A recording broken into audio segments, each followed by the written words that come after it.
Hey VC, greetings from Tokyo. It's JG Yokohama or JG Tokyo 2020, depending where you know me from, or Jeff. So let's just dive in. So we got 20 questions. We'll go through these. My situation, I'm in the middle of an international move, so I'm gonna kind of pull from stuff I have here in Tokyo, and I'm also some of the stuff I don't have on hand. Majority I do, but those I'm just gonna maybe throw up in the corner here.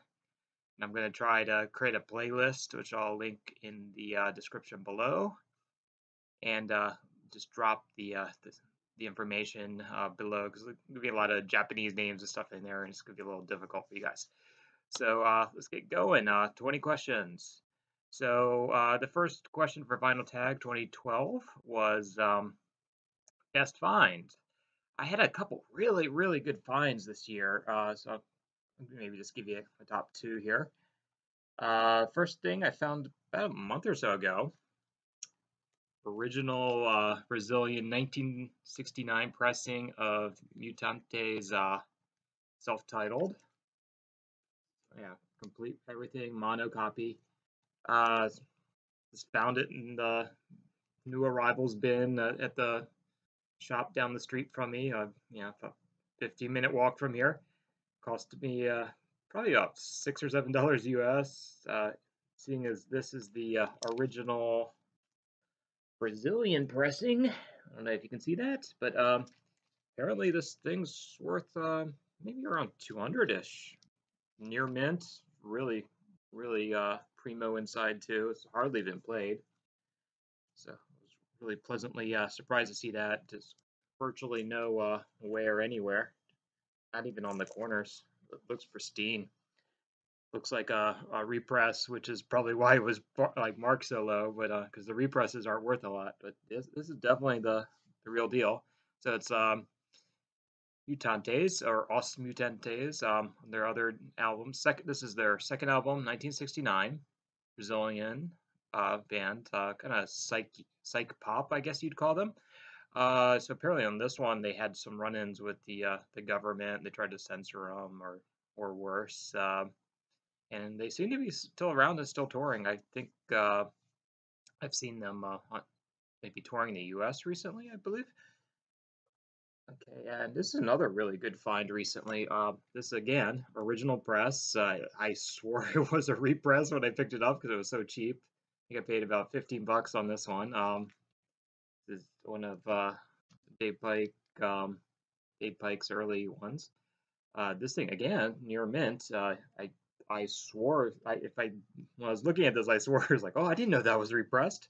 But this is an original German pressing. I want to say 69 again, 68, 69, around there. But this thing looks like it was made yesterday. It's minty. Yeah, the record itself's a little dusty, but it'll clean up really nicely with little effort. So gatefold, everything. I'm not going to open that up because it's got the Blake sleeve, and those things just destroy the records. I'm going to be put a new sleeve on there soon. But yeah, again, it's upwards maybe 200-ish in near mint. Fairly rare. Second question was maybe what final community channels deserve more subscribers. So I thought of a few. All these I think are around 300 subscribers ish. So over in, I believe you're in Australia, Grandma's Handbag. Hello. Yeah, you deserve a few more, or at least. I really enjoy your channel. Very similar taste to my own. Talks about very diverse taste. A lot of Australian stuff, of course. Uh, Back home, around Philly area, I believe, or Pittsburgh. I'm not sure. Red beans and rice. So I'll be heading back out that way soon. So maybe see you out there. Uh, Fairly new channel. Been really enjoying it. And of course, yeah, Steve Carlson. Hi, Steve. Great guy.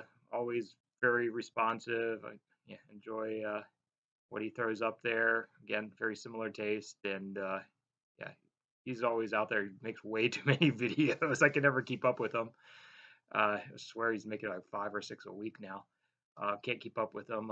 Steve, hi. I did it. There's the vinyl tag, and I'll try to get some Japanese stuff out soon too. Third question for Vinyl Tag. Holes in your collection. Uh, Lots of holes.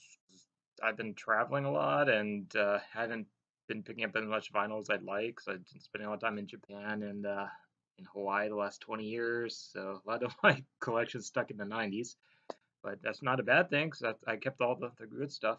Uh, so stuff I need. I really want to find Supercharger's first album. I love Supercharger. I need some Iggy stuff. I got a few holes there. I need to get the first couple Stooges albums actually. Uh, I just had them on CD, and I just have like a comp of the first two albums, which has the best cuts. But I'd like to get especially the second one, Funhouse. I need to get like an early pressing or a Japanese pressing. I might hunt that down before I leave here. Um, Mudhoney, I really like an earlier copy of every every good boy deserves fudge. I love that album. It's one of my favorite Mudhoney albums. Never had it on vinyl because like I missed out. The first pressing I missed out, and they didn't repress it till like maybe 10 years ago. But I've heard the newer pressings don't sound nearly as good, so I would see if I can just hunt down a earlier one. It's not particularly hard to find though, I imagine. For Japanese stuff, I really need to get some more Three Blind Mice stuff. Um, Big 70s Japanese jazz level here. Love practically everything on there. A little funky. The 70s Japanese jazz is incredible. Towards the end, it got towards the city pop stuff. I'll try to show some of that in one of my next videos, but it's the 70s stuff's just amazing. A lot of experimentation, free jazzy and funk, soul jazz, all kinds of crazy stuff. Let's see. Cheap albums that are good. Going off my notes. I don't have it physically here. I got it back home in the States, but I would recommend Sadio Watanabe's Round Trip, which has on bass Miroslav Vitius, I think it's pronounced. I have some of his other albums here. Maybe I'll show this another time. But yeah, so he's on bass, best known for Weather Report, I believe, and he had some great solo stuff, like him and what's his name, John McLaughlin, right? Uh, on drums, you had Jack DeJohnette, a lot of Blue Note stuff there. Piano, Chick Corea. I'm not a big Chick Corea fan, but I do like this album. And of course, on sax, Sadio Watanabe. Like a lot of his stuff's kind of mediocre, but he's kind of like Chick Corea. He has a few really good albums that you probably should have, and then a bunch of kind of poppy throwaway stuff. Sorry, Chick. Um, and another one, it's another Japanese album. The other one has a U.S. pressing. It's the Japanese pressing for Sadio. It's got kind of a picture of a airplane landing. I think it's the better cover. The American one's got like a psychedelic looking circle thing. I think some of the European pressing same. Another one it's a Japanese album, but it's actually pretty easy to get for the most part, especially in Japan. But you can order it very cheaply. Carmen Maki and Oz. It's just straight ahead, kind of rocking. If you're into like the Runaways and stuff along those lines, you'd like her stuff. She recorded one with Blues Creation, which I know Andrew Tales from the Great, you're a big fan there, kind of blues rocky things. This is a little more straight ahead rock. Kind of interesting cover. Yeah, this one's like late 70s. I forget the actual year. But, yeah, she did a couple albums with Oz, which I believe was the guitarist. Not really. I should have read up on this one a little bit more, but it's a good album. It's in Japan. You can get it for maybe $2 or $3. Overseas, I think about $5. And I think there were some overseas pressings, but this one's good. She did one with Blues Creation. That's really cool. Okay, next I'm gonna run over time here. 5 favorite side projects. I kind of had to think about this one. There's so many, but probably like maybe it's just my age, but my favorite's probably Monkey Wrench with Mark Arm and Steve Turner from Mudhoney, and Tim Kerr from the what's it called?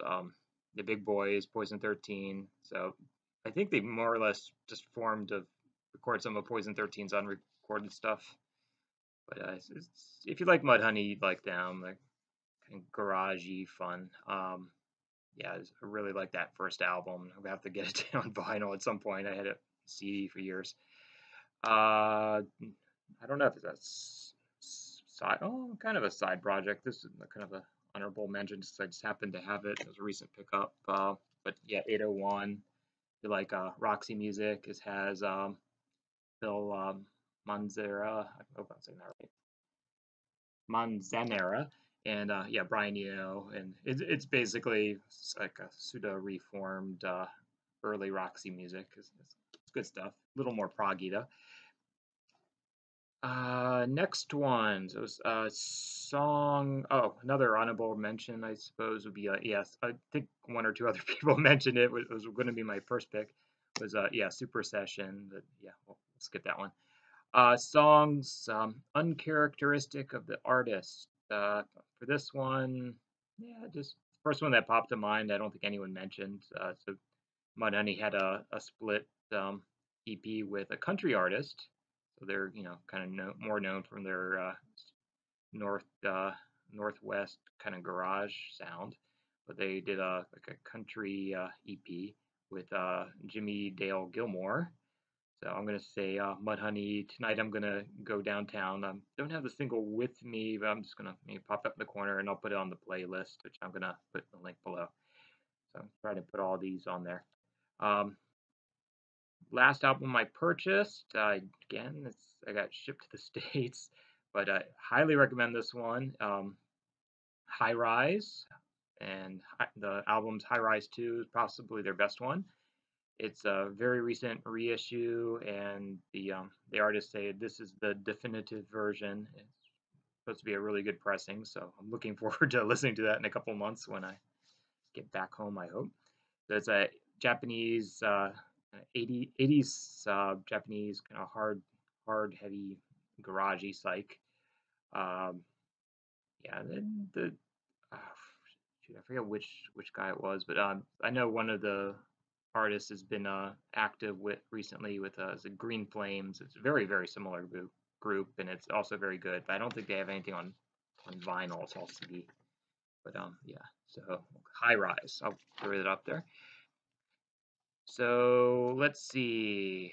Good albums with bad artwork. I think I showed this one previously in my last video, but I just don't like this artwork at all. So again, this is their first it's I think it's in a way it's kind of stronger than some of their individual albums because it was re-edited and it flows a little better.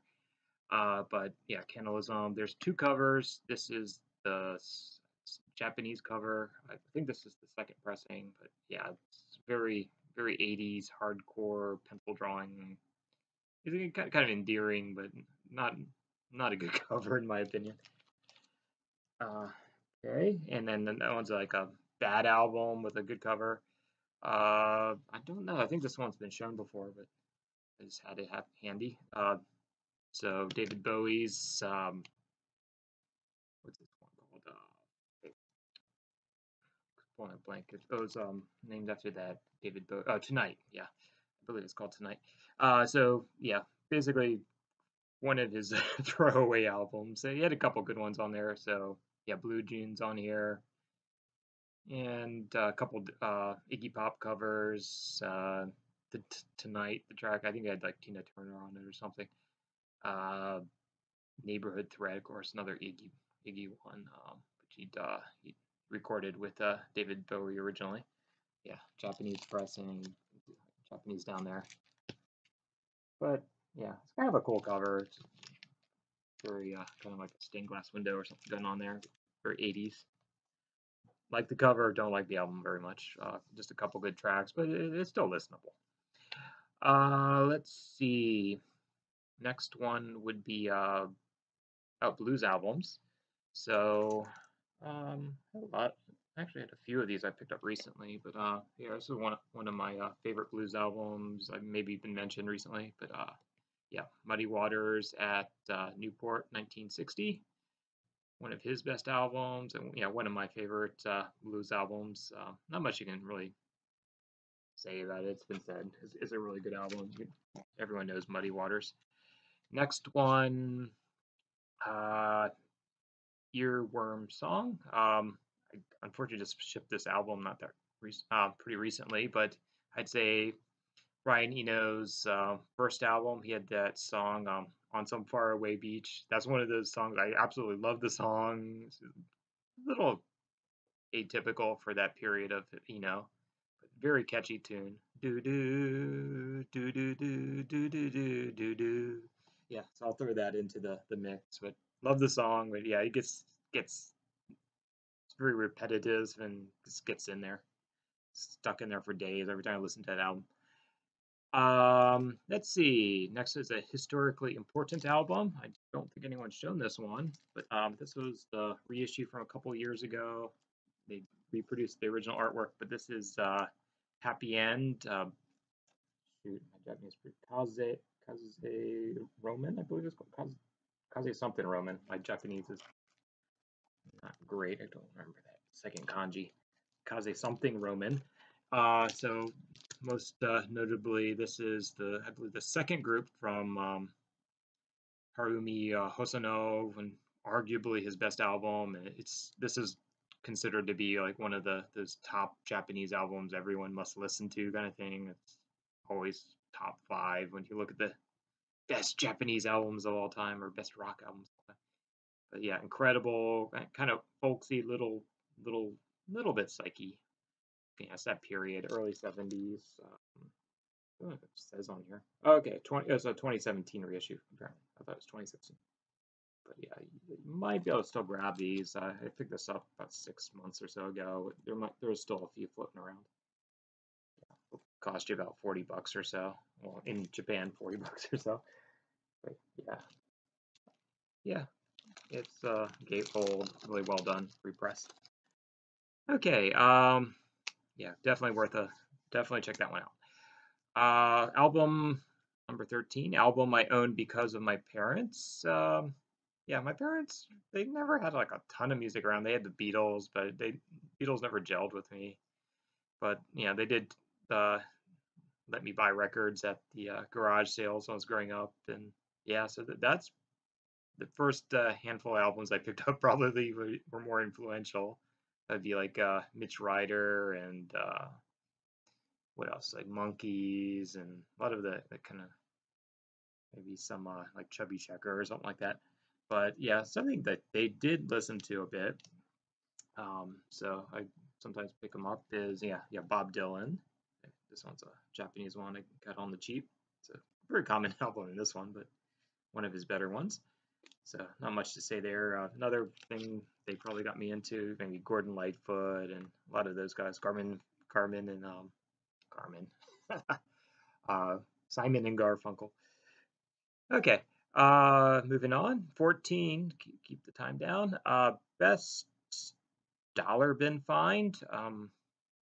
Yeah, in Japan, I've been picking up a lot of like Japanese kind of folk music, that sort of thing. But all time, probably my favorite dollar bin thing I ever picked up. I think I even paid like a quarter for it because it was like maybe Goodwill or something. But yeah, the absolute favorite thing I ever picked up in a dollar bin probably was Black Sabbath's Sabbath Bloody Sabbath. Still have it. Probably VG Plus at this point because I played the heck out of it. But yeah, it was a really good copy of that. And also same producer mixed Iggy Pop's first Bump album, which I also really love. Okay, and then favorite double album. So for that one, maybe my favorite double album all time would probably be Daydream Nation, which I need to rebuy. But yeah, the best double album I picked up in from 2018. Yeah, this guy's worth checking out. It's kind of hard to describe, but very local band for me. Koenji Yake. So translate into something like I think it's 100 years of Koenji or something. Koenji's the train station. It's a 20-minute walk from me. Lots of record stores and live houses. Kind of up and coming neighborhood. A lot of the kind of like more punky, arty, experimental, post punk, and free jazz stuff. It's all Koenji. So great area. So this band, hard to describe. Somewhere in the it's one of a kind. Art rock, prog, avant-garde. The vocalist, mostly the two main vocalists is the drummer who that's he's also the guy who formed it, Yoshida Tatsuya, who's also in Ruins, and he's in a lot of Acid Mother Temple stuff as well. Yeah, very unique drumming style, very brutal. Yeah, it's a very yeah. So Ruins, Sax Ruins. I really love Sax Ruins too. So Ruins is more like a noise core two-piece thing kind of thing. It's really, and then Sax Ruins is drums and sax. Great stuff. They just kind of re-recorded the Ruin stuff with sax. Yeah, but this one, yeah, it's one of my favorite labels, Skin Graft. So I was kind of lucky when I got to go to the record release here in Tokyo. Pick this up. This is the what do you call it? Kickstarter version. So it's special colored vinyl, and it's got all these posters and whatnot. Gatefold magnets, has a little numbered plaque thing. Kind of cool. So I was able to just kind of pick that up because I didn't pre-order it because this was kind of expensive in Japan. But I got like half price because they had some leftovers. I got it right from the band. Great stuff. Yeah, definitely check out Koenji Yake. It's yeah, and the vocalists they kind of yeah, I don't remember if I said that. Yeah, they kind of sing in their own. They have their own language, so yeah, it's gibberish, but very cool stuff. Let's see. Moving on. 16 albums in my case that you learned of through the VC maybe in the last year or so. So I grabbed a couple that I picked up recently. So over summer I picked this up. This is actually a U.S. press, little ringware on it, but the copy itself is probably somewhere between VG plus and near mint, but not a scratch on it. So Tony Williams, Lifetime with Emergency. It also has John McLaughlin again. So yeah, I think this one I got from Andrew, Tales of the Crate. Thank you, Andrew. Love this album. So kind of psyche, jazz rock, fusion. Yeah, great stuff. So he's the drummer there. If you can pick up on that from the picture. And another one I picked up over the summer, I really enjoy. Yeah, so Water Boys. So I think I got this one from Danny of was it Not Enough Records? So I don't think he's been as active lately, but yeah, I've been enjoying this one. I saw his video. I literally found this like a day later in the new arrivals. So yeah, been enjoying this one. Again, I think this is yeah, some American pressing, near mint. Just got it on the cheap. Very happy to find that. Let's see. Well, I'll also mention yeah, Steve Carlson. Hi. Yeah, you got me on that. I've been picking up tons of Zamrock. That's all your fault. But yeah, I've been shipping that to the States where I'll hopefully see it all soon. Next one, 17. Trying to wrap this up because we're getting close to 30. 17 is a 10-inch record. I don't have any with me, but I do have a pretty good stack back home. It's like I think in the 90s I was pretty obsessed with 10-inch records. I thought they were the coolest thing. But probably my favorite 10-inch I own is yeah, Huggy Bear. Uh, and they have a 10-inch compilation album, taking the rough with the smooch. Very, it's kind of like they're kind of Riot Girls, but they were a little more art rocky, post hardcore, post punk, whatever. Yeah, but the lyrics are definitely Riot Girl. Great album. It was originally put out on Kill Rock Stars, or I think internationally it was on Bomp. Yeah, you can find them on the cheap pretty much, but anywhere. I've run into them here in Japan. I almost picked up some extra copies just because I love the album so much. But Yeah, I think my original copy's a better shape than the ones I've seen around. The punk albums get beat up, but yeah, it's blue. I'll throw it up in the corner. Great album. Yeah, some other ones I really like. Teen Generate had one out. Get Action, and yep, Hey Greg. Uh, and who else? 68 Comeback has some good ones. I don't know. It's a lot there. Next one's 7-inch record. I think a lot of people have been talking about Frigid Pink. So I was thinking, it's like, oh yeah, there's this thrift store. I know I saw some Frigid Pink there. So yep, went back. Yep, found the Japanese pressing of House of the Rising Sun back with Driving Blues. Yeah, both are available in that album everyone likes to show, that one that's kind of the pink color. So yeah, Japanese text, Darum and King Records. So yes, yeah, just thought it was cool, so I went and picked that up.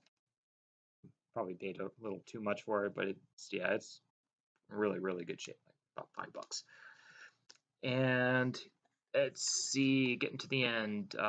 19, the best album to fall asleep to. Again, like a lot of people, I usually don't fall asleep to these, but a very relaxing album, which I sometimes do fall asleep to, would be Abul. I'm gonna botch this name, sorry, but Abul Mogard's Circular Forms. It was originally released, I think, about 5 years ago, and it was re-released, I think, last year. But that, yeah, is one of those ones. Like first time I listened to it, the hair stood up on my arms and everywhere else. But yeah, great album. Kind of electronic, ambient, kind of. It kind of reminds me a lot of like the Blade Runner soundtrack at Vangelis, with the more subdued mellow tunes. But yeah, so he's a Serbian artist. He's kind of up there. He's got to be in his 60s or 70s, but he didn't start recording until he was retired. Apparently, kind of interesting story. Yeah, I know. Yeah, Tom York, I know, of Radiohead's a big fan of his, and you can really hear that influence in a lot of his solo stuff and the newer Radiohead stuff. Yeah, so that one's really good. Yeah, in the past, I suppose, yeah, Daydream Nation. Sometimes, again, I love that album. Um, it's like one I like to listen to in bed sometimes. Last question. Try to get this done fast, so I'm under 30. Best experiences on the VC or advice. So I just love just watching everyone's channels, just finding out that music I don't know about or the stories behind it. Yeah, Vinyl Richie has some great stories. So I've been watching his channel a lot lately. Just interacting with people. It's just a lot of fun. Yeah, yeah, expanding what I listen to and so on. And as far as doing video, just get out there, do it. Yeah, just shoot one or two. Yeah, you can do it in multiple takes, especially shorter ones. So this one's getting kind of long, so this is all I'm shooting. Uh, so anyone, yeah. So peace, see you guys, and yeah, hopefully knock out a couple more this week when the family's out of town. So yeah. So yeah, comment and I'll drop some playlist stuff below. See ya, BC.